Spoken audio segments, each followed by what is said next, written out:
오늘 우리에게 주신 하나님 말씀은 사도행전 26장 9절에서 18절 말씀입니다. 제가 봉독하겠습니다. 하나님 말씀입니다.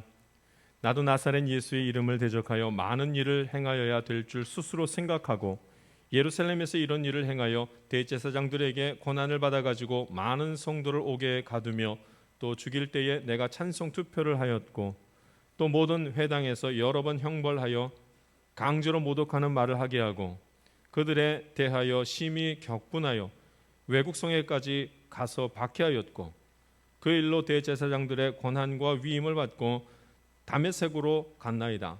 왕이여 정오가 되어 길에서 보니 하늘로부터 해보다 더 밝은 빛이 나와 내 동행들을 둘러 비추는지라. 우리가 다 땅에 엎드러짐에 내가 소리를 들으니 히브리 말로 이르되 사울아 사울아 내가 어찌하여 나를 박해하느냐. 가시체를 뒷발질하기가 내게 고생이니라. 내가 대답하되 주님 누구시니까? 주께서 이르시되 나는 내가 박해하는 예수라. 일어나 너의 발로 서라. 내가 내게 나타난 것은 곧 내가 나를 본 일과 장차 내가 내게 나타날 일에 너로 종과 증인을 삼으려 함이니 이스라엘과 이방인들에게서 내가 너를 구원하여 그들에게 보내어 그 눈을 뜨게 하여 어둠에서 빛으로 사탄의 권세에서 하나님께로 돌아오게 하고 죄사함과 나를 믿어 거룩하게 된 무리 가운데서 기업을 얻게 하리라 하더이다. 아멘. 나의 환경이 열리는 것은 참으로 감사합니다 하는 제목으로 주의 말씀 나누겠습니다. 여러분, 우리가 감사할 수 있는 것은 은혜입니다. 은혜. 감사할 수 있는 건 은혜입니다. 왜냐하면 우리는 스스로 감사할 수가 없습니다. 스스로 감사할 수가 없습니다. 하나님이 환경을 열어주셔야 우리는 감사라는 것도 할 수가 있습니다. 스스로 감사하는 자가 없습니다. 하나님께서 은혜를 베풀어 주셔야 감사하다는 생각도 할 수가 있습니다. 우리가 그냥 감사할 수 있을 것 같아요? 여러분, 환경이 막 쑥쑥 바뀌기 시작하면 감사했던 게 하나도 감사하지 않을 때가 속히 찾아옵니다. 환경이 막 바뀌기 시작하면 감사가 안 돼요. 금방 화가 나고 금방 불안한 마음이 들고 막 불평하는 마음이 들지 환경이 바뀌면은 여러분 그렇게 지조가 있게 감사합니다, 감사하다 했던 거 다 뒤집힙니다. 아무리 감사하려고 해도 감사가 되지 않는다는 말이에요. 몸이 아픈데 어떻게 감사합니까? 아니, 돈이 없는데 어떻게 감사합니까? 외롭고 힘든데 근심이 되는데 어떻게 감사합니까? 내 인생이 막 꼬여 있는데 뭐가 감사해요? 안 감사. 우리 감사 못합니다. 감사할 수가 없습니다. 환경이 그래서 굉장히 중요합니다. 굉장히 중요합니다. 오늘이 맥주 감사주일인 거 아시죠? 맥주 감사주일로 지내고 있습니다. 1년 중에 감사를 생각하고 나의 감사가 시작되는 그런 절기를 지킵니다. 그러니까 1년 중에 농산물을 처음 거두어 드리는 때가 지금이라는 거죠. 그때를 감사하는 겁니다. 감사가 시작되는 때. 우리에게는 이 보리 거두는 때, 그러니까 지금 보리 거두는 때를 얘기하는 건데 보리 거두는 그런 때가 없잖아요. 농사하는 사람이 없으니까 보리 거두는 때가 없습니다. 그런데 여러분, 적어도 우리가 의미는 알 수가 있죠. 참 감사하다. 벌써 보리를 거두다니 참 감사하다. 아직 1년 양식 중에 제일 중요한 건 밀, 그 다음에 쌀 거두어 드릴 때는 아직 되지 않았지만 이전에 그래도 작은 감사가 있는 겁니다. 아, 보리를 거두게 되었다. 참 감사하다. 그래서 맥주 감사주일은 감사를 시작하는 절기, 감사가 막 시작되는 절기를 맥주 감사주일로 우리가 드리는 것입니다. 여러분, 하나님께서 나에게 어떤 감사를 있게 하셨는지 오늘 예배드리는 내내 또 예배드리는 이후에 생각해 볼 수 있는 시간이 되기를 주님의 이름으로 부탁드립니다. 그런데 여러분, 감사는 하나님이 환경을 열어주셔야 감사한다는 말이에요. 감사가 그냥 나오질 않습니다. 하나님이 환경을 열어주실 때 감사가 나옵니다. 하나님께서 보리를 자라나게 하시고 그 환경을 다 만들어 주셨으니까 그런 환경을 주셔서 감사의 환경을 열어주셨기 때문에 감사도 있습니다. 할렐루야. 그러니까 환경이 안 열리면 감사 못한다니까요. 여러분에게는 그리고 저에게는 어떤 감사가 있을까요? 하나님께서 어떤 환경들을 좀 열어주셨습니까? 어떤 것들이 풀어졌고 어떤 것들이 막 열려졌습니까? 만약에 내게 작은 감사라도 시작되었다면 그것은 하나님의 은혜인 줄 믿습니다. 하나님이 그렇게 만들어주셨다니까요. 그러면 되지가 않습니다. 환경은 하나님께서 여십니다. 하나님 한번 따라하겠습니다. 환경은 하나님께서 여십니다. 할렐루야. 이게 이 바울이 오늘 이제 성경에 이제 이 그 얘기가 나오는데 환경이 열리지 않았을 때와 환경이 활짝 열렸을 때 자기가 완전히 바뀌었다는 거예요. 바울이 예수님을 만나지 못했을 때가 있었습니다. 그때의 환경을 이렇게 얘기를 해요. 9절 말씀 한번 읽어보죠. 9절 말씀 같이 읽어보겠습니다. 읽습니다. 시작. 나도 나사렛 예수의 이름을 대적하여 많은 일을 행하여야 될 줄 스스로 생각하고. 아멘. 사도 바울이 예수님을 만나지 못했을 때 스스로 생각했는데 뭘 생각했냐면 나사렛 예수의 이름을 대적하는 일을 하겠다는 것을 했습니다. 그러니까 환경이 대적하는 환경으로 다 바뀌는 거예요. 그러니까 스스로 생각했다. 여러분 스스로 생각했다는 건 뭘 보고 스스로 생각해야 되냐면 주어진 환경을 보고 생각을 합니다. 이렇게 이게 맞는 거구나.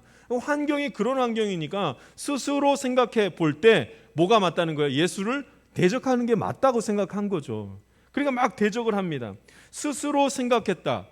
스스로 했다. 이거는 그런 식으로밖에 생각할 수 없었다. 예수님을 대적하는 자리에 쓸 수밖에 없었다. 그 말입니다. 그래서 확신을 갖고 하죠. 환경이 그러면 환경이 딱 보이기 때문에 그 다음에 확신을 가지고 뭘 해요? 예수님 대적하기 시작했다는 거예요. 이 바울이 예수님을. 그 예수님을 대적하는 일이 얼마나 잘못된 일인지도 모르고 대적했다. 이 말을 합니다.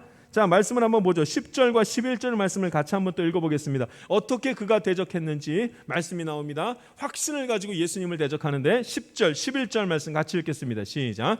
예루살렘에서 이런 일을 행하여 대제사장들에게서 권한을 받아가지고 많은 성도를 옥에 가두며 또 죽일 때에 내가 찬성표를 하였고 또 모든 회당에서 여러 번 형벌하여 강제로 모독하는 말을 하게 하고 그들에 대하여 심히 격분하여 외국 성에까지 가서 받게 하였고. 아멘. 이거 지금 확신을 가지고 하는 거예요. 여러분, 그러니까 환경이 그렇게 주어지면 이게 맞다고 생각해서 막 해댄 거예요. 사실은 아닌데, 다 틀렸는데. 얼마나 심한 일을 하는지 한번 보십시오. 사람 죽일 때 앞장섰다는 얘기가 나옵니다. 내가 찬성한다고. 화가 얼마나 화가 났던지 그 그리스도인들이 머물고 있는 곳까지 찾아가서 거기서 박해했다는 말씀이 나옵니다. 확신이죠. 예수 믿는 사람들을 다 죽여야 한다는, 예수의 이름을 대적해야 한다는 확신이 있었습니다. 여러분, 사람이 확신을 가지고 이렇게 일을 하기 시작하면 그 마음이 바뀔까요? 안 바뀝니다. 그 생각이 안 바뀝니다. 절대로 바뀌지 않습니다. 이게 맞다고 생각하기 때문에. 근데 그 생각이 어디서부터 주어지는가? 환경입니다. 환경이 생각을 지배해 버렸기 때문에 그렇게 됩니다. 여러분, 우리가 이렇게 그냥 지내는 것 같아도 나는 객관적으로 지냅니다. 객관적인 사람이 없습니다. 환경에 따라서 막 그 생각이 바뀌어서 객관적으로 살아가는 사람이 없습니다. 아무리 선한 사람이라고 해도 먹을 것이 없고 입을 것이 없으면 당장 뭐예요? 훔쳐라서라도 입고 먹고 해야죠. 환경이 얼마나 중요한지 모릅니다. 환경에 따라 다 바뀌더라고요. 청년의 때는 뛰어야 합니다. 청년의 건강은 뛰는 것으로 증명됩니다. 청년이 걷는다고 건강하다 이렇게 말할 수 있겠습니까? 청년은 뛰는 것으로 확인이 됩니다. 청년답다 이렇게 확인됩니다. 노년에는 걸어야 합니다. 노년의 건강은 뛰는 것이 아니라 뭐예요? 걷는 것입니다. 노년의 건강을 뛰는 것으로 증명하려면 뛰다가 어떻게 돼요? 병납니다. 아프고 다치고 이렇게 됩니다. 그러니까 여러분, 자신이 처한 상황이 따로 있습니다. 자기가 처한 환경이 따로 있습니다. 그 환경에 따라 그 하는 일이 다 달라집니다. 사람은요, 환경이 얼마나 중요한지 모릅니다. 그 환경에 따라서 다 자기가 감사하기도 하고 실망하기도 하고 원망하기도 하고 다 전부 다 환경입니다. 그런데 여러분, 그 환경을 주관하시는 분이 누구예요? 하나님입니다. 할렐루야. 그 환경을 바꾸시는 분이 누구예요? 하나님이십니다. 하나님이 다 환경을 바꾸시는 거예요. 바울이 예수님을 만나기 전에는 그 환경 가운데서 예수를 대적하는데 앞장섰던 사람이었습니다. 그런데 하나님이 환경을 싹 바꿔주십니다. 완전히 바꿔주시는 거예요. 말씀 한번 보겠습니다. 바울이 했던 고백입니다. 13절 간증이죠. 13절 말씀 같이 읽겠습니다. 같이 읽습니다. 시작. 왕이여, 정오가 되어 길에서 보니 하늘로부터 해보다 더 밝은 빛이 나와 내 동행들을 둘러 비추는지라. 아멘. 환경이 바뀌죠. 하나님을 만나는 환경으로 바뀌었습니다. 하늘로부터 밝은 빛이 나왔다. 그래가지고 동행하는 자들에게 다 둘러 비추었다. 하늘로부터 나온 빛이 뭐예요? 하나님의 은혜. 하나님의 은혜가 그 안에 임하게 됐다, 이 말을 하는 겁니다. 하나님의 은혜가 우리를 덮어버렸다. 그랬더니 이제 우리가 무엇을 잘못했는지 알게 되었다, 이 말을 합니다. 그러면서 이제 소리가 들리죠. 사울아 사울아, 내가 어찌하여 나를 박해하느냐. 주님 누구십니까? 나는 내가 박해하는 예수다. 하나님의 환경을 다 바꾸어 주셨습니다. 바울은 스스로 하나님을 만난 게 아니라, 하나님의 일을 안 것이 아니라 하나님이 만나 주신 겁니다. 여러분, 우리가 은혜 받을 때, 우리가 지금 여기 이렇게 교회 나올 때 내가 발걸음한 것 같습니까? 아닙니다, 아닙니다. 여러분, 환경이 막히면 다시 오다가도 가죠. 집에 다시 갑니다. 하나님이 이 환경을 열어주신 것입니다. 하나님이 빛을 비춰주셔서, 은혜의 빛을 비춰주셔서 우리 모두가 하나님을 만나는 자리까지 나온 줄 믿습니다. 하나님이 환경을 여시지요. 환경이 열리지 않으면 우리는 전부 다 너무나 연약해서 다 집으로 갈 사람들이요, 다 하나님을 박해할 사람들이요, 예수님이 없다고 말할 사람들입니다. 하나님이 환경을 열어주셨습니다. 우리가 하나님께 감사할 수 있는 건 하나님이 감사할 수 있는 환경을 주신 것임을 믿습니다.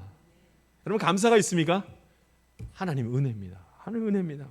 우리는 스스로 감사할 수 있는 사람들이 아닙니다. 우리는 가만히 생각하면 생각할수록 감사하다, 이 생각이 드는 것이 아니라, 가만히 생각한 다음에 이게 왜 없지? 이게 왜 안 되지? 하면서 불평과 원망과 근심하기가 훨씬 더 쉽다는 말입니다. 우리가 스스로 예수님을 만나요? 어떻게 우리가 예수님을 만나고 예수님을 믿습니까? 우리에게는 그런 힘이 없습니다. 예수님이, 하나님이 우리에게 찾아오셔서 하나님 되심을 나타내시고 하나님을 알려주시고 하나님의 일이 이것이라는 것을 보여주십니다. 그래서 믿는 것입니다. 할렐루야. 이게 얼마나 귀한 일입니까? 하나님의 환경을 여시는 것입니다. 하나님의 만날 사람을 만나게 하시고, 하나님의 은혜의 시간들을 만들어주시고, 하나님이 어느 순간에 마음을 평안하게 하시는 겁니다. 모세는 이스라엘의 지도자가 됩니다. 왜 그가 이스라엘의 최고의 지도자가 될 수 있었을까요? 그가 원래는, 모세라는 사람 잘 알죠? 모세는 말이 막 서툰 사람이요, 말 잘 못하는 사람이요. 어떻게 지도자가 됩니까? 그래서 옆에 누가 항상 같이 있어요? 아론이 같이 있지 않습니까? 그런데 하나님이 환경을 여셨습니다. 모세를 이스라엘의 최고의 지도자로 세우신 겁니다. 환경을 여셨죠. 그 환경이 어떤 환경이에요? 이스라엘의 모든 백성들이 누구를 섬겨요?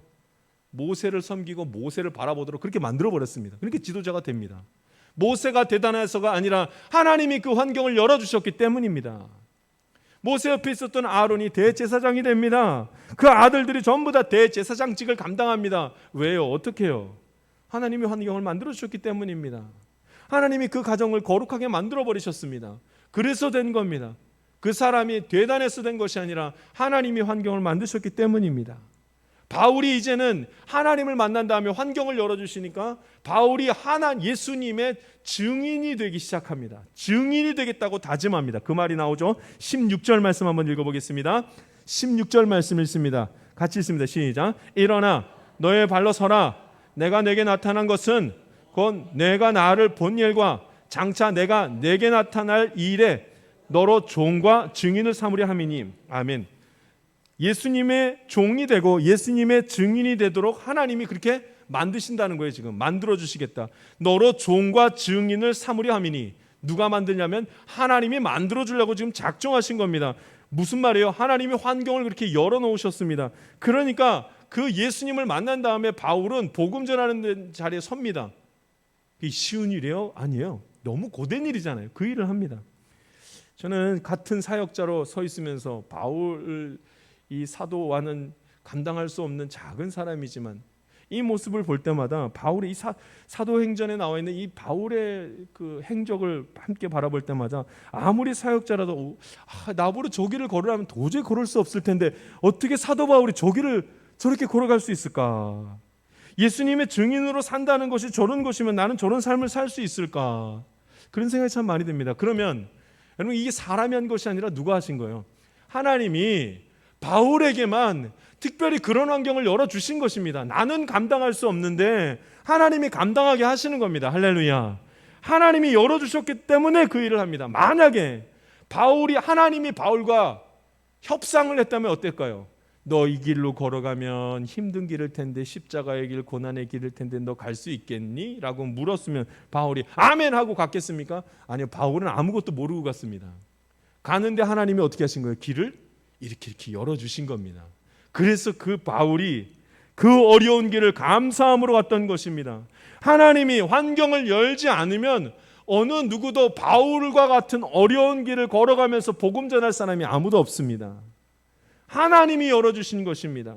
하나님이 바울을 위로하시고 하나님이 바울에게 새 힘을 주시고 하나님이 바울에게 능력을 주셔서 그 길을 걸어갑니다. 여러분, 우리의 인생 가운데 너무나 고된 길을 걸어가는 자들이 있습니까? 괜찮습니다. 하나님이 이제 환경을 여십니다. 할렐루야. 하나님이 환경을 여셨기 때문에 여기까지 걸어올 수가 있었던 것입니다. 이렇게 환경이 중요합니다. 하나님 앞에 감사할 수 있는 것은 그 환경이 열린 사람만 감사할 수 있습니다. 여러분, 우리 입술 속에 작은 감사가 있습니까? 그것은 하나님께서 은혜를 주셨기 때문입니다. 우리는 내가 감사해야지 해서 감사가 나오지 않는 사람들입니다. 하나님이 너무나 사랑하셔서 여기저기를 둘러봤더니 감사가 있는 것입니다. 사실은 우리의 삶, 우리의 모습을 바라보면 방황하고 후회하고 염려했던 그 모습밖에 없습니다. 근데 하나님 눈을 열어서 보게 하셨더니 감사가 있는 것입니다. 하나님께서 다 환경을 열어주셨기 때문이죠. 근데 여러분, 왜 하나님이 그 환경을 열어주시지 않으면 우리가 아무것도 할 수 없을까요?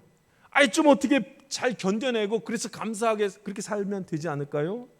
왜 하나님이 환경을 열어주시지 않으면 아무것도 할 수 없을까요? 그건 죄 때문입니다. 죄가 우리를 주장하기 때문에, 어둠 가운데 우리를 묶어두기 때문에 우리는 환경이 열리지 않으면 감사할 수 있는 힘 자체가 없는 것입니다. 바울이 예수님을 만난 다음에 이렇게 고백을 합니다. 하나님, 자기가 어떤 상태로 있다가 어떤 상태로 바뀌었는지를 고백합니다. 우리 말씀 보겠습니다. 18절 말씀 읽어보겠습니다. 18절 말씀 같이 읽습니다. 시작. 그 눈을 뜨게 하여 어둠에서 빛으로, 사단의 권세에서 하나님께로 돌아오게 하고 제 사함과 나를 믿어 거룩하게 된 무리 가운데서 기업을 얻게 하리라 하더이다. 아멘.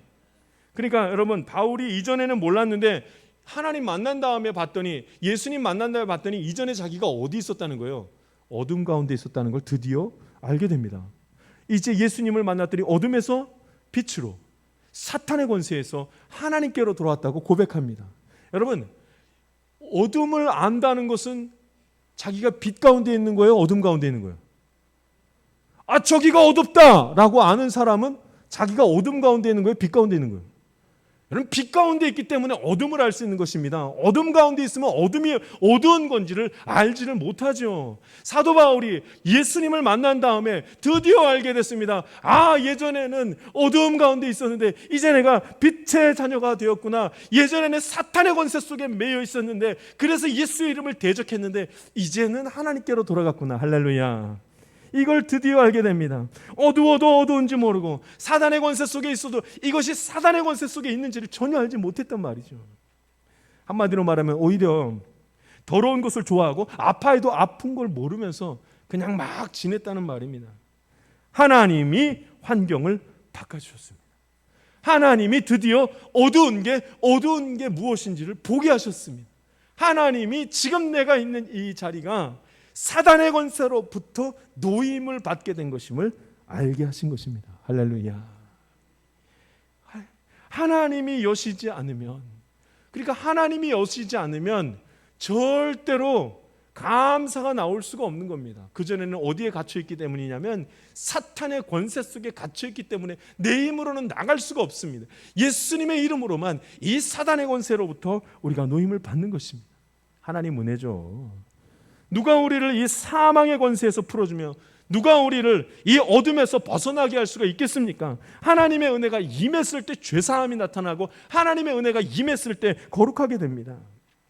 바울이 예수님 만날 때 어떻게 만났는지 우리 좀 전에 읽었잖아요. 13절. 제가 13절 말씀을 다시 읽어보겠습니다. 왕이여, 우리 18절 말씀을 읽어야 되겠네요. 13절 말씀입니다. 제가 읽습니다. 왕이여, 정오가 되어 길에서 보니 하늘로부터 해보다 더 밝은 빛이 나와 내 동행들을 둘러 비추는지라. 바울이 예수님을 만날 때 그 시점을 한번 보십시오. 바울은 예수님의 사람들, 그리스도인들 죽이러 가고 있었습니다. 그런데 호련히 빛이 비춰져서, 갑자기 빛이 비춰져서 하나님의 은혜를 경험하는 그 자리까지 가게 됩니다. 여러분 이게 무슨 말인지를 한번 보십시오. 나는 원래 어둠 가운데 있어서 빛을 전혀 찾지 못하는, 빛과 어둠을 알지 못하는데 하나님이 갑자기 나타나셔서 정오에 나는 이 그리스도인들을 죽이러 가고 있은 그때에 호련히 나타나셔서 나에게 은혜를 주셨다는 말입니다. 이게 누가 한 거예요? 내가 한 거예요? 하나님이 하신 거예요? 하나님이 하십니다. 그러므로 여러분, 저와 여러분이 하나님을 찾아야 됩니다. 그래야 환경이 바뀝니다. 환경을 바꾸시는 분은 오직 하나님밖에 없습니다. 어찌하여 아직도 내가 그 문제를 풀 수 있고 내가 그 환경에서 벗어날 수 있다고 생각하십니까? 하나님이 말씀하십니다. 정오의 빛같이 하나님의 빛이 비춰져야지만 그 자리에서 벗어날 수가 있고 이 자리가 헛된 자리고 여기가 생명의 길이라는 것을 알게 된다고 말씀하십니다. 할렐루야. 제가 어느 성도님으로부터 한 질문을 받았습니다. 기독교인으로 살다가 천주교로 옮겼습니다. 이거 어떻게 된 겁니까? 직업 때문에 개종했는데 이거 괜찮은 겁니까? 참 애매한 질문을 들었습니다. 근데 여러분, 우리 이런 경우를 참 많이 봅니다. 불교 신자로 있다가 기독교인이 된 사람도 있고 기독교인으로 있다가 불교 신자가 된 사람들도 있습니다. 어떤 사람은 예수님을 믿다가 지금은 예수님을 아예 안 믿고, 어떤 사람은 예수님을 믿다가 예수 믿는 사람을 저주하는 사람들도 있습니다. 어떤 사람은 이 교회를 지금도 다니고 있지만 그 행하는 모습과 그 말하는 것을 보면 정말 예수 믿는 사람 같지 않은 사람도 있습니다.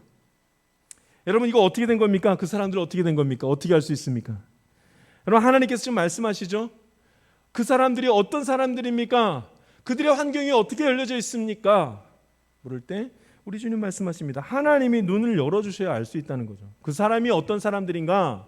불교 갔다 천주교 갔다, 천주교 갔다 불교 갔다, 교회 다녔다 안 다녔다, 안 다녔다가 다녔다, 교회 다니는데 엉망으로 세상 사람들보다 못한 모습으로 다닌다. 여러분, 그것을 다 이제 이거 어떻게 알 수가 있겠습니까? 성경에 이렇게 말하지 않습니까? 18절에 처음에 그 눈을 뜨게 하여, 이런 말이 있습니다. 그 눈을 뜨게 하여 어둠에서 빛으로 사단의 권세에서 하나님께로 돌아오게 하고. 그러니까 여러분, 그 눈을 뜨게 하시면 압니다. 할렐루야. 근데 여러분, 하나님이 환경을 열어주셔서 알게 하시는데 그 사람이 정말로 기독교인인지 그리스도인인지 아니면 타락한 사람인지 알게 하는데, 어둠의 세상 권세 가운데 놓여 있으니 알 사람이 아무도 없다, 이렇게 말합니다. 누가 열어주시기 전까지는, 하나님이 그 눈을 열어주시기 전까지는 알 수 없다고 말합니다. 그러면 여러분, 저 사람이 타락했는지 그리스도인인지 알 필요가 있습니까? 어차피 우리 모릅니다. 누구만 알면 돼요? 나만 내 모습을 알면 됩니다. 하나님이 나에게 비춰주신 빛이 있다면 어둠과 빛을 구분하게 될 줄 믿습니다. 누가 어떻게 됐는지를 알고 내가 어떻게 해야 될까 생각할 필요가 없습니다. 누가 어떻게 되는지는 하나님이 보십니다. 나는 나만 보면 됩니다. 내가 하나님의 자녀인가 살펴보십시오. 하나님이 믿음의 눈을 열어주셔서 그 환경을 열어주심으로 내가 하나님의 자녀인지 그 눈을 뜨게 하셔서 사단의 권세에서 예수님께로, 하나님께로 돌아오게 한 자인지 아닌지, 이걸 아는 게 더 중요합니다. 하나님께서 오늘 저와 여러분에게 정오의 빛같이 생명의 빛을 비춰주심으로 말미암아 내가 사단의 권세에서 하나님의 자녀가 된 것을 알게 하여 주실 줄 믿습니다. 우리가 우리의 가정을 한번 돌아보십시오. 하나님의 환경을 열어주셔야 됩니다. 그래야 믿음의 길을 갈 수가 있습니다. 가정 가운데 막힌 부분이 있습니까? 화나는 부분이 있습니까? 절망적인 부분이 있습니까? 인생의 그 굴레 속에서 뱅뱅 돌면서 어찌할 바 모르는 그런 부분들이 있습니까? 이걸 왜 내가 풉니까? 어떻게 내가 풉니까? 여러분, 왜 내가 풀려고 합니까? 여러분, 내가 풀려고 하니까 아무것도 일이 되지가 않습니다. 인생의 열쇠를 쥐고 계시는 분은 하나님밖에 없습니다. 왜냐하면 하나님이 이 세상을 주관하시는 분이기 때문입니다. 무엇으로 염려하십니까? 자녀 때문에 염려하십니까? 건강으로 염려하십니까? 물질로 인하여 어렵습니까? 어떤 환경에 놓여 있어서 풀지 못하는 걸로 괴로워하십니까? 이걸 왜 내가 풉니까? 나는 못 풉니다. 이 환경에서 매여서 어둠과 빛을 구분할지도 모르는 상태에 놓여 있을 수밖에 없는 자들입니다. 하나님께 맡기기를 주님의 이름으로 부탁드립니다. 하나님께 맡깁시다. 하나님께 맡기면 하나님께서 여실 것입니다. 그러니까 여러분, 예배 잘 드려야 됩니다. 내 환경이 곤고하면 곤고할수록 예배 잘 드려야 됩니다. 하나님, 나를 도와주십시오. 여실 분은 하나님밖에 없습니다. 나의 환경이 열리는 것이 그러므로 감사합니다. 하나님 열어주십시오 드리며 하나님 앞에 오직 하나님 앞에 예배드리고 하나님을 섬기는 일들을 끊이지 않고 할 수 있기를 간절히 바랍니다. 오늘 하나님의 환경을 열어주시는 자들마다 하나님께서 무엇을 주신다고 말씀하시냐면 기업을 주신다는 말씀이 있습니다. 하나님이 기업을 주신다. 거룩하게 된 무리 가운데에서 기업을 얻게 하리라, 이 말씀이 있습니다. 여러분, 기업하니까 요즘 부동산을 얘기하는 것 그렇게 보이시면 부동산이 요즘 막 올라가니까 이 부동산, 하나님께서 부동산 하나 주시겠다, 이 말이겠습니까? 그런 뜻이 아닙니다. 기업이라는 말은 소유를 하는 뜻입니다. 소유. 나의 소유가 생겼다. 기업을 얻게 하리라. 나의 소유가 생겼다. 그런데 내 소유가 무엇인가? 내가 소유할 수 있게 된 것이 무엇인가? 평안입니다. 할렐루야. 평안을 소유하게 되었다. 내가 평안하게 되었다, 이 말입니다. 하나님이 환경을 열어주시면 그 다음에는 평안이 임하는 것입니다. 기업은 하나님의 나라입니다. 내가 하나님을 믿으니 기업이 생겼습니다. 그 기업은 무엇인가? 하나님이 선물로 주신 것인데 그 기업은 평안이라. 하나님 나라는 의와 평강과 희락이라. 그걸 기업이라고 하는데 하나님 나라가 곧 평안이라, 이 말입니다. 오늘 하나님께서 문을 활짝 열어주심으로 말미암아, 환경이 열림으로 말미암아 내게 기업이 생기기를 원합니다. 주님 주시는 평안함으로 이제껏 보지 못했던 것을 보는 기쁨 가운데 거하기를 간절히 바랍니다. 주님이 환경을 열어주시고 주님이 그 환경을 닫기도 하고 열기도 하고 하시는 겁니다. 이게 순종해야 됩니다. 하나님 말씀에 순종하며 살아야 됩니다. 지난주에 제가 부모님하고 통화를 잠시 했습니다. 이런저런 얘기를 하다가 아버지에게 아버지 몸이 건강이 어떠세요? 그랬더니 아버지가 여기저기 아프다는 얘기를 하십니다. 그래 그 얘기를 다 듣고 전화를 끊었습니다. 하나님 앞에 기도했습니다. 하나님, 왜 아버지가 이렇게 아픈지 모르겠습니다. 안 아프게 해주세요. 기도를 하는데 하나님이 저에게 들려주신 음성이 있었습니다. 정연아, 나이가 들면 원래 다 아프다. 80년 넘게 그렇게 몸을 썼는데 노화되는 거 당연하지 않겠냐. 제가 이야기를 했는데 하나님 그렇죠? 감사합니다. 하나님 왜 그러셨어요? 하다가 감사합니다로 바뀌었습니다. 할렐루야. 바뀌더라고요. 하나님이 보게 하시는 것이 있고 하나님이 열어주시는 것을 보게 되면 그때는 불안함과 염려가 기쁨으로 바뀌고 감사로 바뀌고 위로가 되는 것입니다. 이제는 우리가 기도해야 될 때입니다. 하나님께 환경을 열어달라고 기도해야 될 때입니다. 환경을 잘못 보기 시작하면 원망하고 불평하지만 하나님이 눈을 열어서 귀한 것들을 보게 하시면 그때부터는 하나님의 섭리를 깨닫고 하나님의 뜻을 봄으로 말미암아 감사가 있고 위로가 있는 것입니다. 오늘 2021년 첫 감사의 시작을 주님 앞에 하면서 하나님의 은혜를 또다시 깨닫는 한 주간 되기를 주님의 이름으로 부탁드립니다. 기도하겠습니다. 살아계신 하나님 아버지, 주의 말씀 나누게 하시니 감사를 올려드립니다. 하나님은 역시 살아계시며 우리를 위로하시고 우리에게 세임 주시는 분이신 줄 믿습니다. 우리가 교만하여 이 문제들을 내가 풀려고 하고 이 인생의 굴레를 내가 해결하려고 하다가 낭망하고 좌절할 때가 너무나 많았습니다. 하나님, 나의 환경을 여시는 분이 하나님이시니 주여 내 환경이 열릴 때마다 감사하게 하시고 이것이 하늘에서부터 온 것임을 깨닫게 하여 주시옵소서. 주님 주신 기업으로 평안케 되기를 원하오니 하나님 인도하여 주시옵소서. 감사드리며 예수님의 이름으로 기도하옵나이다. 아멘. 세상 가운데로 나아가는 성도 여러분, 누가 스스로 감사를 고백할 수 있겠습니까? 우리는 그 어느 것도 확신할 수가 없습니다. 이 모든 것은 하나님의 은혜일 뿐입니다. 말씀에 의지하여 나의 환경을 보십시오. 모든 것이 하나님의 은혜입니다. 감사하지 못할 때 그때는 죄의 권세가 나를 주장하고 있을 때입니다. 그때는 우리 다 같이 예수님의 이름을 부릅시다. 감사는 스스로 하는 것이 아니라 하나님의 은혜가 임할 때 시작되는 것입니다. 여러분, 감사가 시작되었습니까? 그것은 하나님의 은혜가 내 인생을 덮고 있다는 증거입니다. 죄로 물든 우리의 인생을 예수의 보혈로 씻어주셨으니 이제는 약속의 말씀을 따라 예수의 이름만 부르면서 살아갑시다. 그러면 불평이 감사로, 불안이 평안으로, 절망이 소망으로 변하는 것을 경험하게 될 것입니다. 우리에게는 이미 주의 은혜가 임했습니다. 지금은 우리 구주 예수 그리스도의 은혜와 하나님의 놀라우신 사랑과 성령님의 감동감화 교통 충만하신 은총이 하나님이 주시는 은혜로 늘 감사하며 살기를 원하는 하나님의 귀한 자녀들 가운데 지금부터 영원토록 함께하기를 간절히 축원하옵나이다. 아멘.